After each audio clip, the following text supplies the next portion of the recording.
dili bal sözlüm, derdinden ölərəm, ay xumar gözlüm. Üzü ay yüzlüm, dili bal sözlüm, derdindən ölərəm, ay xumar gözlüm. Sən həzim nəğməm, sən sevgi şeirim, hər sözüm mənam, ən dərin fikrim.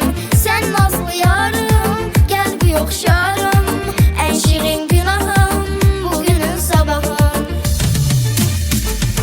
Ölüncə varsan mənim eşqimdə, eşqimdə yarsan mənim eşqimdə.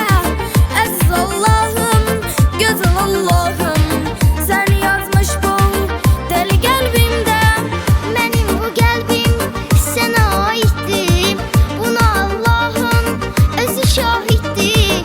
Alnımın yazısın, eşqi könlümdə, yazılmısan bu dəli qəlbimdə.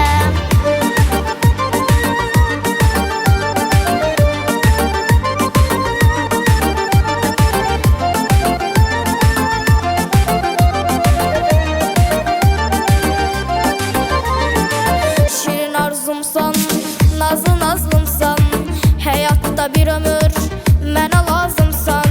Şirin arzumsan, nazlı nazlımsan, həyatda bir ömür mənə lazımsan. Yaşamaq səbəbim, nəfəsim, ruhum, gözümdə nurum, sevincim, huzurum.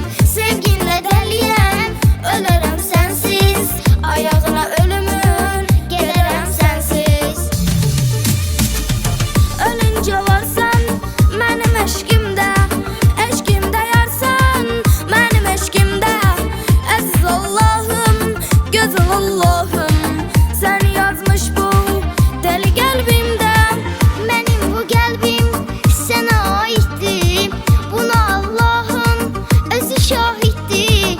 Alnımın yazısın, eşqi könlümdə, yazılmısan bu dəli qəlbimdə. Ölüncə varsan mənim eşqimdə, eşqimdə yarsan mənim eşqimdə. Əziz Allahım, gözəl Allahım, sən yazmış bu deli qəlbimdə.